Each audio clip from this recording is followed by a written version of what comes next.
yang terpelajar Dr. K. Haji Mahmud Jansen dari Tangerang, yang terpelajar Profesor K. Haji Edi Sunario dari Bogor,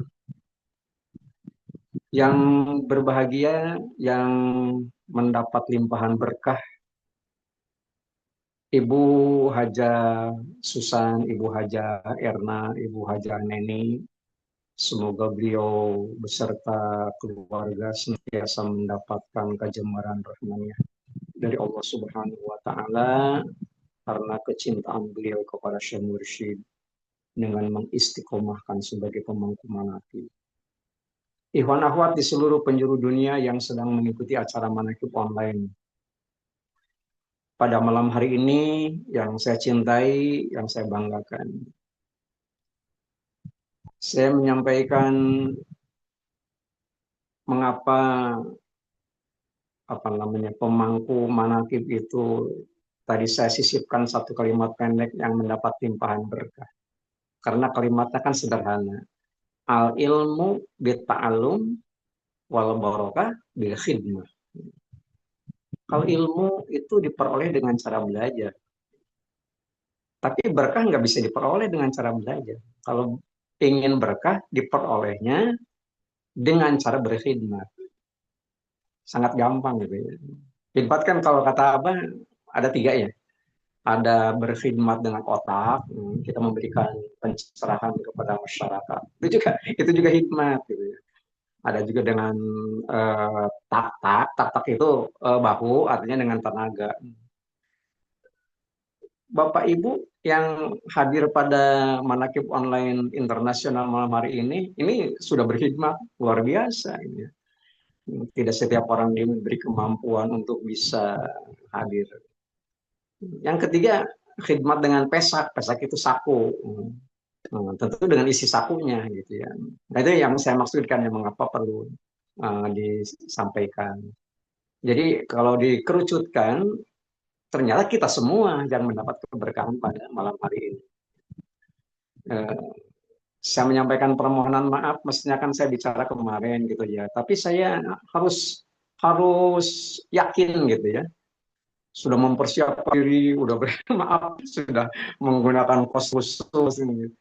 Tapi kan barang itu bagian daripada dikabulnya doa, dikabulkannya doa kita, termasuk doa saya.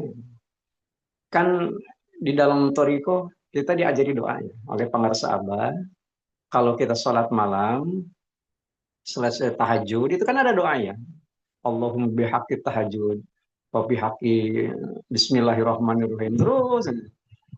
Kemudian hampir bagian akhir ada kalimat wayaqinan daiman hatta annahu la yusibani illa ma kataballahu li. Ya itu kalimatnya.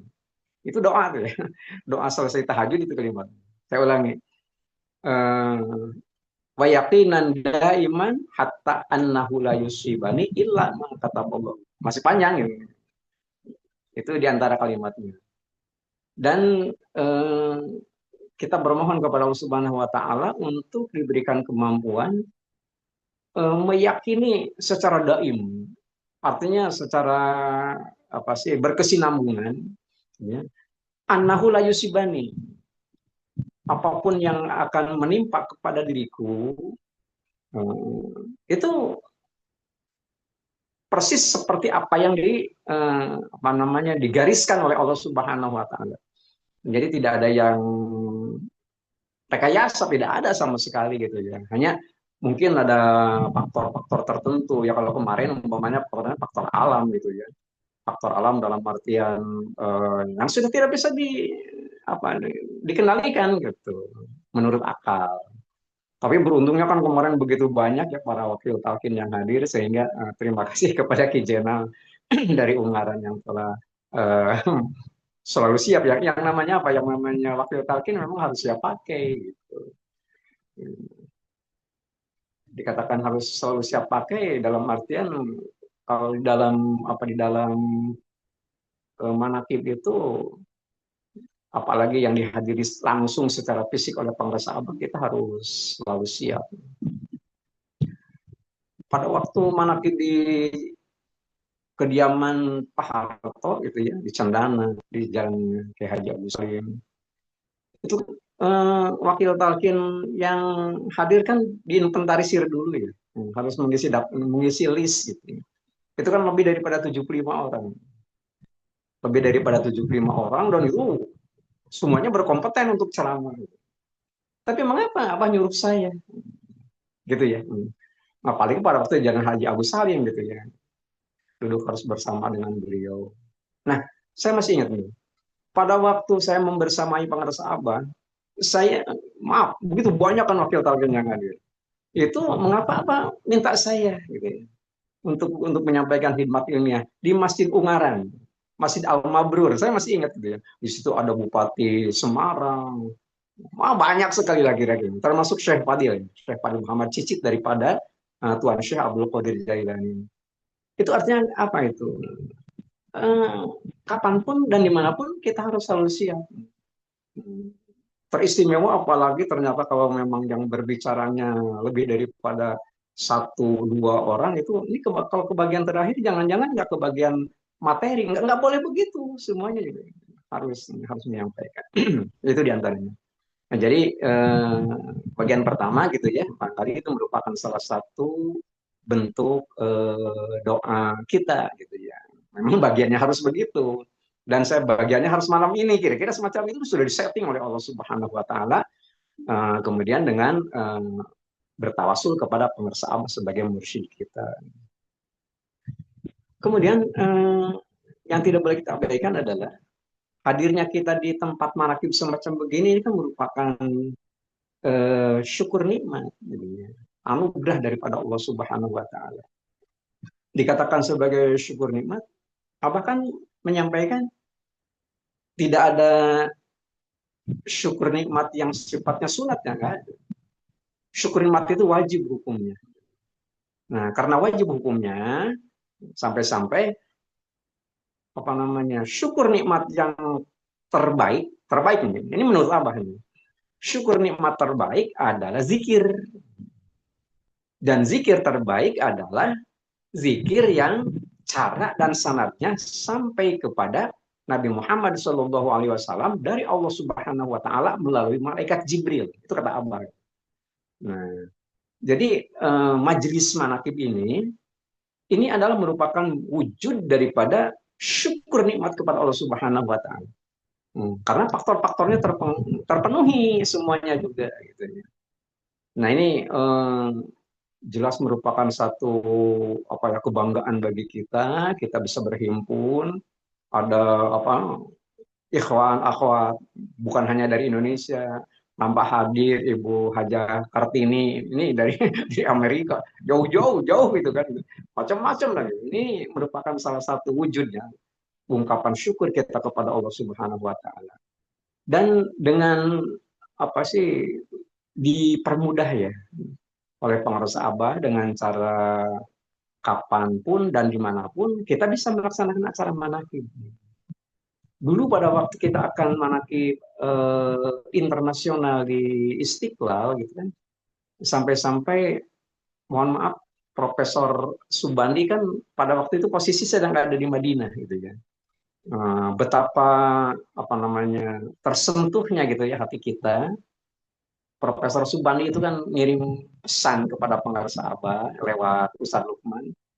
Mohon maaf, saya tidak bisa menghadiri secara fisik di Istiqlal, tapi saya melaksanakan acara manakib sendiri aja di Masjid Nabawi Madinah. Apa kata Abang? Tidak ada. Tidak ada manakib sendiri, nggak ada. Meskipun dilakukan oleh sendiri, tapi yang namanya manakib adalah dihadiri oleh orang banyak. Kira-kira semacam itu. Makanya kapanpun dan dimanapun kita bisa melaksanakan acara manakib. Saya kalau kemarin ya, bulan kemarin, bulan April, ingin tahu gitu ya, pengen hadir manakib di Masjid Al-Hanin, Rawa Bebek, Bekasi. Karena apa? Karena ada pesan Abah dulu tahun 2014 awal gitu ya. Jadi mohon untuk tidak ditinggalkan tempat itu. Yang hadir nggak 800-an, nggak tanggung-tanggung gitu ya. Itu saya nyoba naik kereta api, naik KRL gitu, dari Bogor ke Cakung. transit di Manggarai. Begitu start dari Bogor, mulai khotaman sampai dengan selesai acara manakib, manakib underground, artinya yang baca Quran saya, sholawat torikiyah saya, tambihnya saya, semuanya saya yang melakukannya. Itu namanya manakib underground. Itu sampai Lenteng Agung selesai, gitu ya. Dari Bogor ke Lenteng Agung, khotaman dan manakib itu bisa selesai. Gitu. Hanya nggak ada ceramah aja, mas. Ceramah yang apa yang melakukannya sendiri ceramah umpamanya di atas kereta ya. Orang nggak akan geger gitu. Nah, tapi siapa tahu ke depannya kan bisa begitu. Nah, itu diantaranya. Kemudian yang tidak boleh kita abaikan adalah syukur nikmat ini, anugerah daripada Allah Subhanahu wa taala itu jangan terkontaminasi. Nah, terkontaminasi oleh apa? Terkontaminasi oleh penyakit, oleh virus itu yang akan merongrong terhadap nilai-nilai tinggi yang ada pada syukur nikmat itu. Mengapa dikatakan syukur nikmat mempunyai nilai tertinggi? Karena disitulah bagaimana Allah Subhanahu wa taala akan memberikan keberkahan. Berkah kan ziyadatul khair. Tambah, tambah kebaikan itu namanya berkah gitu ya. Dan yang namanya tambah gitu ya, kita tidak perlu untuk apa? Tidak perlu untuk meminta yang belum ada. Tidak perlu untuk meminta yang belum kita miliki. Kalau kita berdoa kepada Allah Subhanahu wa taala menengadah ke langit, jangan lupa untuk tunduk melihat bumi. Memangnya kenapa? Kalau kita meminta kepada Allah Subhanahu wa taala tentang sesuatu yang belum kita miliki, itu keliru. Al-Quran mintanya kita ini mensyukuri nikmat yang ada yang telah dianugerahkan oleh Allah Subhanahu wa taala kepada kita. Nah, secara otomatis kalau kita mensyukuri, maka Allah akan memberikan keberkahan, akan ziyadatul khair. Wa iz ta'azzana rabbukum la in syakartum la azidannakum. Kalimatnya kan asalnya azida, nambah itu. Tapi pada ayat yang ketujuh surat Ibrahim, keistimewaannya pada kata azida itu ditambah pakai huruf lam. La azida. Kemudian pada bagian ditambah pakai huruf nun, pakai tasydid, itu namanya taukid. Jadi dalam satu kalimat ada dua huruf taukid menunjukkan kepastian daripada Allah Subhanahu wa taala. Barang siapa yang bersyukur, pasti Allah menambah. Kira-kira begitu. Nah, jadi kalau kita ingin mendapatkan keberkahan, gampang, syukur nikmat saja gitu. Nah, penyakitnya apa? Nih penyakit nih. Nah, eh, Ustadz Mulyanto tadi kan membaca tanbih ya. Gitu. Itu kalau kita cermati kan ada pengingat bagi kita gitu di bagian akhir. Mengutip ayat ke-112 daripada surat An-Nahl. Tapi terjemahannya kalau yang dibaca tadi itu. Jadi bahasa aslinya di dalam Al-Quran kalimatnya begini. Ayat 112 surat An-Nahl. Wa daraballahu masalan qaryatan kanat aminatan mutmainnah ya'tiha rizquha ragadan min kulli makanin. Fakafarat bi an'umillah fa'azaqaha Allah libasal ju' wal khauf bima kanu yasna'un. Itu kalimatnya, ayatnya ayat 112 itu begitu. Nah, jadi ceritanya begini. Jadi wa daraballahu masalan qaryatan kanat aminatan mutmainnah.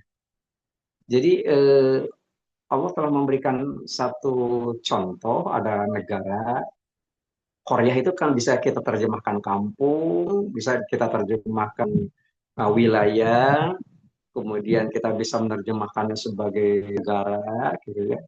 Itu mutmain, aminatan mutmain. Artinya apa namanya aman, kemudian tenang, damai. Eh, Mengapa bisa begitu? Ternyata tangannya eh, yakti rizkuha rogodan min kuli makan. Dalam artian PAD-nya datang dari berbagai sektor. Semuanya masuk. Semuanya semuanya ikut mempengaruhi tentang kemajuan itu. Nah, andai kata kita terjemahkan yang namanya Korea adalah manakib online internasional gitu ya. Bagaimana caranya supaya manakib online internasional ini bisa aminatan mutmainah, bisa tenang, bisa memberikan kesejukan, bisa memberikan rasa damai hati kita dan sebagainya. Itu gitu ya. Dengan cara apa? Dengan cara mensyukuri nikmat Allah Subhanahu wa taala. Baru akan muncul tuh gemah ripah lahu jinawi. Gitu dalam artian apa sih berbagai kemungkinan-kemungkinan bertambahnya kebaikan itu sendiri sangat memungkinkan. Tapi diingatkan di bagian akhir oleh Allah Subhanahu wa taala. Bukan, penyakitnya disebutkan. Apa penyakitnya itu? Fakafarot bi an umillah. Penyakitnya adalah satu negara itu akan bangkrut. Satu negara itu akan lumpuh, satu negara itu akan hancur apabila fakafarot bi an umillah. Apabila melakukan kufur nikmat. Gitu. Yang namanya kufur nikmat itu sendiri begini. Kita kan sudah beragama dalam beragama Islam, apalagi sudah menyangkut kepada ayat 208. Islamnya adalah kafah. Gitu ya. Islam kafah itu sendiri dalam artian keseluruhannya gitu ya. Harus diwarnai oleh keislaman itu. Nah, yang saya maksudkan adalah jangan sampai umpamanya kita melupakan urut-urutan materi ayat di dalam ayat Al-Quran. Contohnya begini, apa namanya? Eh, contoh yang kecil aja, umpamanya suratnya surat Al-Fatihah, umpamanya. Karena ini merupakan surat yang wajib untuk dibaca pada waktu kita melaksanakan ibadah sholat. Paling tidak 17 kali pada waktu saat fardu. Apalagi pada sunat akan banyak lagi. Surat Al-Fatihah kan ada 7 ayat. 3 ayat pertama milik Allah, 3 ayat terakhir adalah milik kita. Nah, sementara yang di tengah-tengah itu adalah milik kita dan milik Allah Subhanahu wa taala. Yang tidak boleh dibalik adalah runut pada kalimat itu. Iyyaka na'budu wa iyyaka nasta'in. Jadi ibadah kita prioritaskan. Setelah itu baru kita minta tolong kepada Allah Subhanahu wa taala. Jangan minta tolong kepada Allah Subhanahu wa taala, ibadah gimana nanti, itu keliru yang begitu. Terlebih apabila ternyata kita minta tolong kepada Allah Subhanahu wa taala dalam ungkapan secara lahir, tetapi hati kita justru berselingkuh kepada selain Allah Subhanahu wa taala. Itu sangat berbahaya yang begitu. Nah, itu dikatakan sebagai kufur nikmat. Apabila itu yang muncul gitu ya, maka Allah Subhanahu wa taala akan mengingatkan kita dengan dua hal. Fa'azaqahallah libasal ju' wal khauf bimakani yasna'un. Yang pertama yang akan diberikan oleh Allah Subhanahu wa taala sebagai pengingat adalah akan diberikan rasa lapar. Kan kita belum pernah mendengar gitu ya. Ada rakyat Indonesia kelaparan kan enggak. Kalaupun umpamanya ada di beberapa titik itu bukan kelaparan. Orang menyebutnya sebagai kekurangan pangan. Kekurangan pangannya temannya lapar gitu. Nah, bagaimana caranya supaya tidak terjadi yang demikian? Itu perlu dimunculkan keberkahan. Gitu ya. Kan nggak ada yang nilai keberkahan dari awal sampai akhir dalam satu acara kecuali di acara mana gitu. Yang kedua adalah wal khauf, rasa takut, rasa takut. Rasa takut itu semacam begini gitu ya. Kalau kita punya anak, apalagi anak gadis gitu ya, masih bersekolah, kemudian pada waktu berangkat dan pulang sekolah itu umpamanya menggunakan kendaraan umum dan merasa takut di perjalanan, itu menunjukkan bahwa kita ini sebenarnya tidak aman. Gitu. Jadi faktor utamanya, ini salah satu contoh. Gitu. Ibu-ibu yang biasa belanja ke pasar, itu kalau nggak diantar oleh suaminya, itu nggak akan aman. Merasa takut itu artinya ada sesuatu yang tidak aman. Sebagai tanda apa itu? Itu sebagai bukti bahwa ternyata nilai syukur kepada Allah Subhanahu wa taala itu sebenarnya sudah diangkat. Dalam artian karena melakukan satu pelanggaran. Pelanggaran itu adalah fakafarot bi anumillah. Kufur nikmat kepada Allah Subhanahu wa taala. Nah, kalau dalam keseharian semacam begini kira-kira.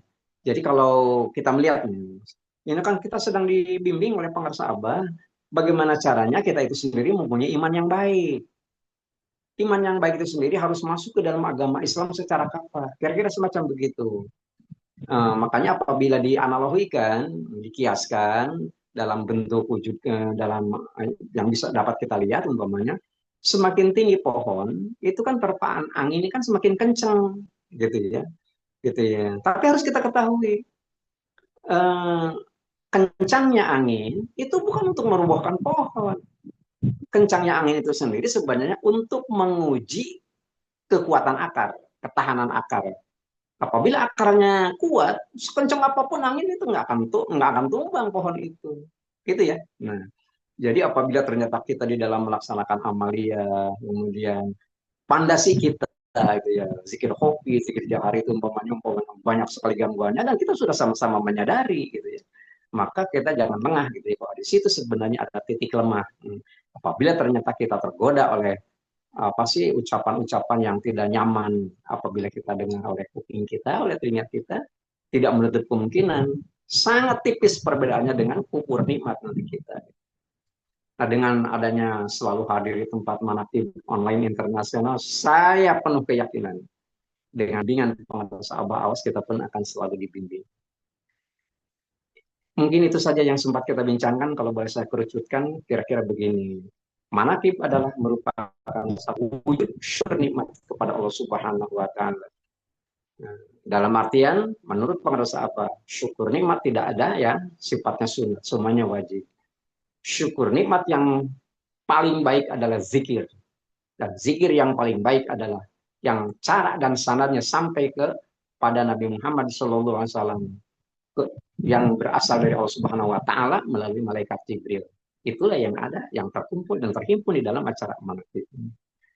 Demikian, meskipun tidak terlampau sistematis, mudah-mudahan bermanfaat bagi kita. Paling tidak kita bisa tahu apa yang harus kita lakukan dan apa yang harus tidak kita lakukan agar hari ini bisa lebih baik daripada kemarin. Kurang lebihnya mohon maaf. Assalamualaikum warahmatullahi wabarakatuh.